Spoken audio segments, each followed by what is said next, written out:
Let's go back to the phone lines, talk to Heather in Branson, Missouri. Heather is listening on Bot Radio. Hi.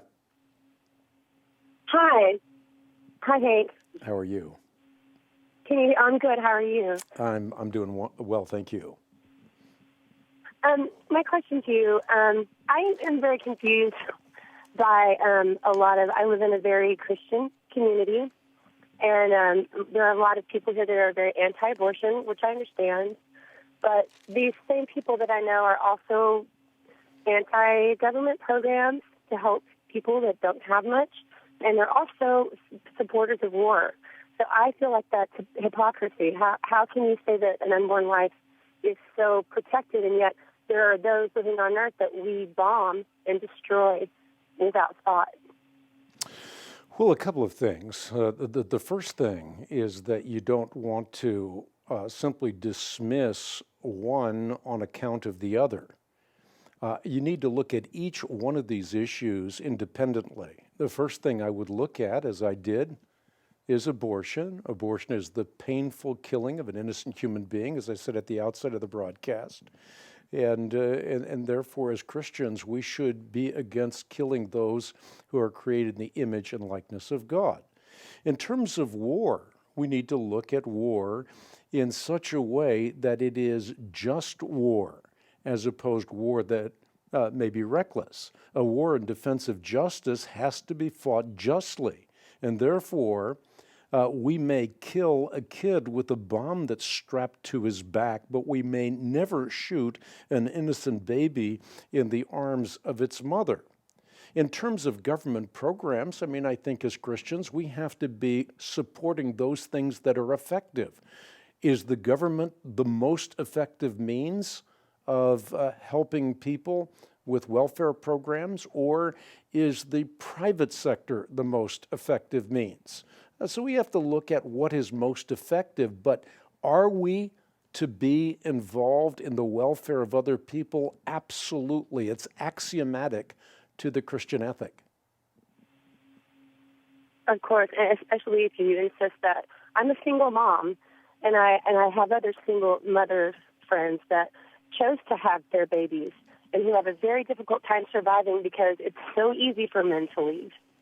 And we are constantly confronted with how do we survive now? Now we've done it. Now tell us how to survive.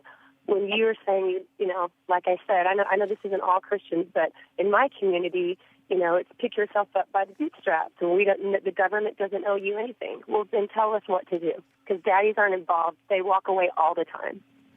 Well, again, this is why God places parameters around our lives so that our lives will indeed be full and unfettered by these kinds of things. And that's why in a Christian ethic you don't have sex outside of marriage, because there are consequences to that. But yeah, you're absolutely right. One of the big problems involves men walking away from their responsibilities, and that's why marriage is critical. And that we understand love not just to be a feeling, but love to be a commitment. Feelings ebb and flow. Commitments are made. When I committed myself to my wife, I made a commitment for better or worse, sickness or health. Whatever the circumstances, I'm committed. And that's what marriage is. Marriage is founded on a commitment that you make before God and men. And the hell of it today is people have relationships, they bring babies into the world, and those babies oftentimes are not cared for through gender-differentiated parenting, which is necessary for the well-being of a child. All sociological metrics point to that. But this is not in any way to say, look, because there are attendant problems in society, we should abort. Abortion is the worst of all possibilities because you're killing a human being that's made in the image and likeness of God. And that simply should not be in the vocabulary or in the worldview of anyone who has a relationship with the one who spoke and the universe leapt into existence. In fact, the one who knitted you together in your mother's womb. You're fearfully and wonderfully made. All the days ordained for you are written in his book before one of them came to be.